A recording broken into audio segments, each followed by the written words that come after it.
നമസ്കാരം.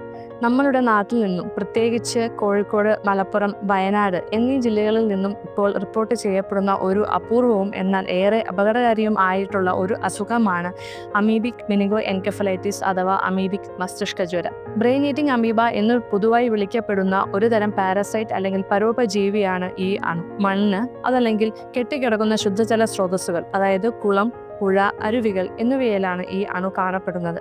അതിൻ്റെ പേരിൽ നിന്നും തന്നെ വ്യക്തമാണ് അത് നമ്മൾ മനുഷ്യരിലേക്ക് പടർന്നാൽ നമ്മുടെ തലച്ചോറിൽ അതിതീവ്രമായ ക്ഷതമാണ് ഉണ്ടാക്കുന്നത്. എങ്ങനെയാണ് ഇത് നമ്മളിലേക്ക് പടരുന്നത്? ഈ പറഞ്ഞ ജലസ്രോതസ്സുകൾ നാം കുളിക്കുകയോ നീന്തുകയോ ഇവൻ മുഖം കഴുകുകയോ പോലും ചെയ്യുമ്പോൾ ഈ അണു നമ്മളുടെ മൂക്കിലെ ചെറിയ ദ്വാരങ്ങളിൽ കൂടെ നമ്മൾ തലച്ചോറിലേക്ക് പ്രവേശിക്കുകയും അവിടെ അത് നീർക്കെട്ട്, രക്തസ്രാവ, നെക്രോസിസ് അല്ലെങ്കിൽ സെൽ ഡെത്ത് ഉണ്ടാക്കുകയും ചെയ്യുന്നു. ഒരു രോഗിയിൽ നിന്നും മറ്റൊരാളിലേക്ക് ഈ രോഗം പകരുന്നതായി സ്ഥിരീകരിച്ചിട്ടില്ല.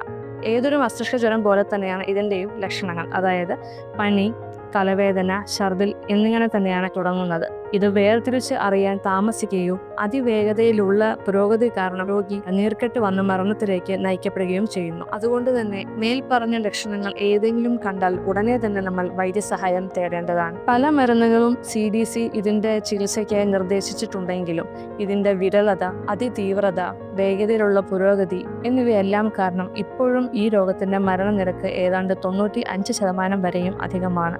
അതുകൊണ്ട് കഴിവതും കെട്ടിക്കിടക്കുന്ന വെള്ളത്തിൽ നാം കുളിക്കുകയോ നീന്താതിരിക്കുകയോ ശ്രദ്ധിക്കുക.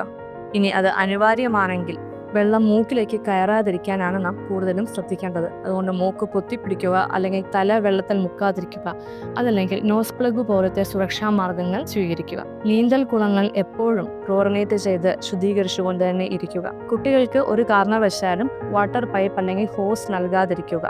ഇനി അത് കൊടുക്കുകയാണെങ്കിൽ തന്നെ അവർ അത് മുഖത്തേക്ക് വെള്ളം അടിക്കാതിരിക്കുവാൻ ശ്രദ്ധിക്കണം. എന്തെന്നാൽ അതിൽ കെട്ടിക്കിടക്കുന്ന ജലത്തിൽ പോലും ഈ അണു ഉണ്ടാകുവാനുള്ള സാധ്യതയുണ്ട്. പ്രതിരോധം തന്നെയാണ് ഈ അസുഖത്തിന്റെ ചികിത്സയേക്കാൾ എപ്പോഴും നല്ലത്. നന്ദി.